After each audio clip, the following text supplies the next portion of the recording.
Welcome to my school, E.B. Ellington Elementary. I am the Advanced Studies Kindergarten teacher here.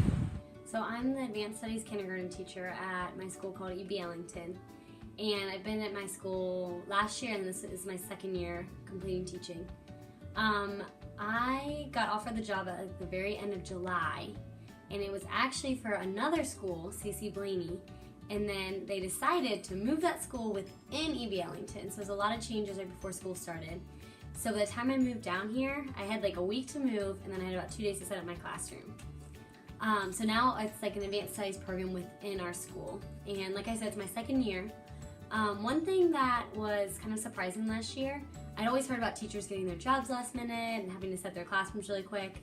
So I was prepared for that. But one part I wasn't really prepared for is the curriculum. Since I was the advanced studies teacher, I wasn't supposed to be following the same curriculum as kindergarten. It was supposed to be a little more rigorous.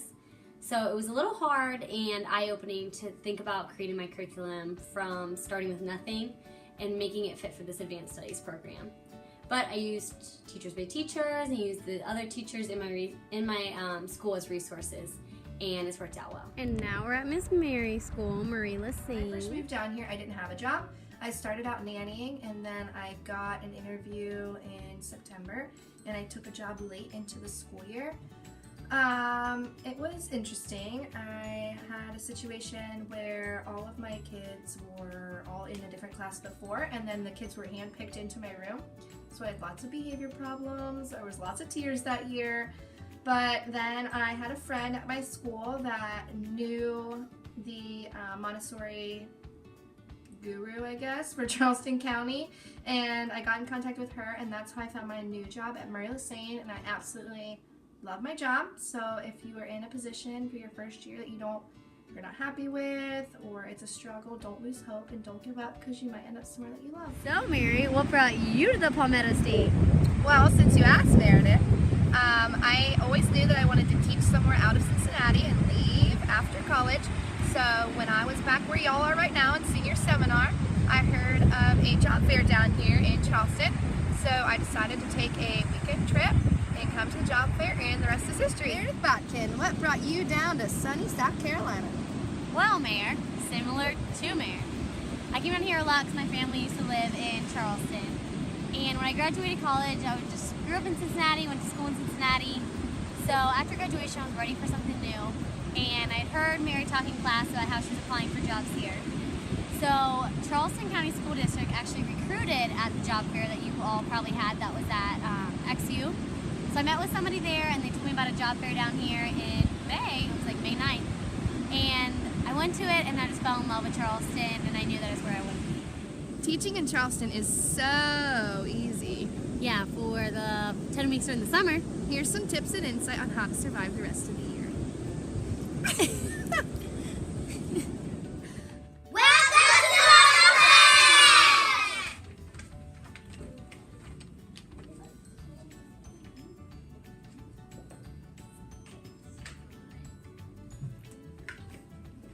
One thing I would keep in mind when you set up your classroom is a small group area. So last year I had a desk in this area, and then this year I just completely got rid of it, and I just use this kidney table as my teacher area. So this is my small group reading area. And then over here I also have my classroom library. So I have all of the books organized by level. And then on top I have my small group books that I use during my guided reading. My assistant also has her own small group table so that she can pull small groups during reader's workshop, writer's workshop, or really any activity that we're doing. One of the great things about kindergarten is having an assistant, especially when she's awesome like mine. Say hi, Miss Fryer. Hi! And when your assistant is super creative. Look at that cute board for the Bumblebee classroom. One thing I started using this year is numbers for each student. I didn't do this last year, and it made it very hard when you lost a student or you got a new student and you had their name on everything and you had to change it. So this year I use numbers, and each student has a number that matches up with their mailbox, their cubby, and then on their back of their chair. Like I know Mr. Salino has taught you, one of the most important things is having good classroom management. If you don't build that classroom community at the beginning, it can be a really long year. One thing I use for classroom management is Responsive Classroom. So we start every day with a greeting, and then I choose an activity that helps to build team building. Each student also has their own job every day, and they love feeling like they're an important part of the classroom. I am obsessed with using anchor charts, and then for each unit I hang up the anchor charts that we worked on, and then we also build to our math wall and our vocabulary wall throughout the year. And then it really helps your students become independent learners because they're able to refer back to these walls and use the information to help them throughout the year. So this is my workroom, and it's a little messy, but it's where I keep all the students' data binders.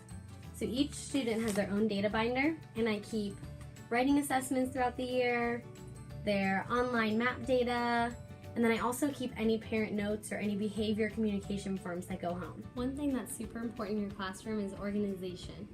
You want everything labeled and organized so that kids and you can find everything. So going along with staying organized, you'll definitely want to start your organization system early and keep hard copies of everything.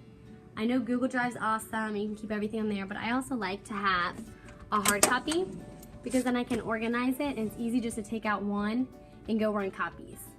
So I have all the different units that we do, and I keep all the information in each file folder. And then I also keep a folder for each holiday so that when we do different events for the holidays, there's one for each one, and I keep books inside the file folders as well.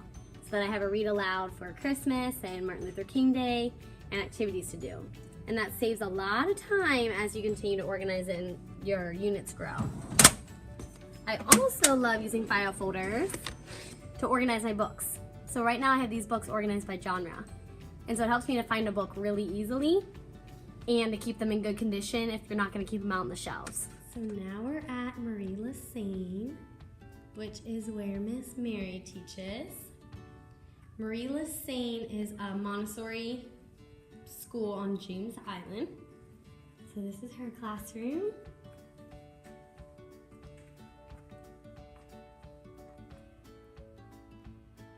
Say hi, Miss Mary. In Montessori, we have multi-age classrooms. This classroom is a 3 to 6-year-old classroom. I have 4 3-year-olds in here, 7 4-year-olds, and I have 11 kindergarten 5 to 6-year-olds. Now I am. Oh, tap your toe. Okay, so Montessori schooling is a lot different than traditional schooling, but there are some things that are the same. Like our classroom rules that we make, we call ours our classroom peace agreement because Montessori is a lot about peace education. Something that I found helpful about adding to our peace agreement is having the children sign it with a fingerprint so they can take ownership over the classroom rules. In Montessori, all lessons are given to individual children and they all work at their own work mats at their own pace.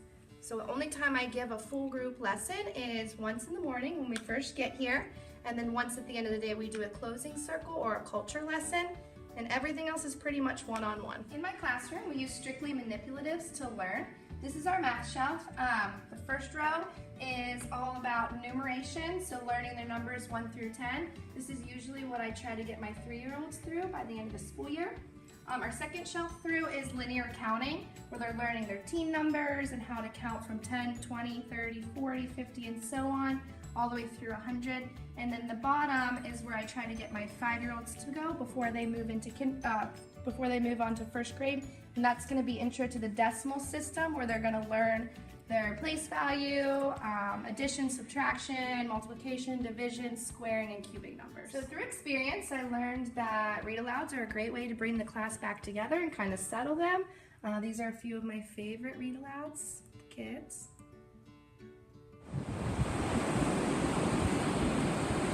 This is our favorite beach, Folly Beach. It's about 10 minutes from Mary's school. Welcome to our house. Just kidding, we're still on a teacher's salary. Actually, we make less in South Carolina than Ohio. So if you're gonna move somewhere, make sure you check out how much you're gonna make.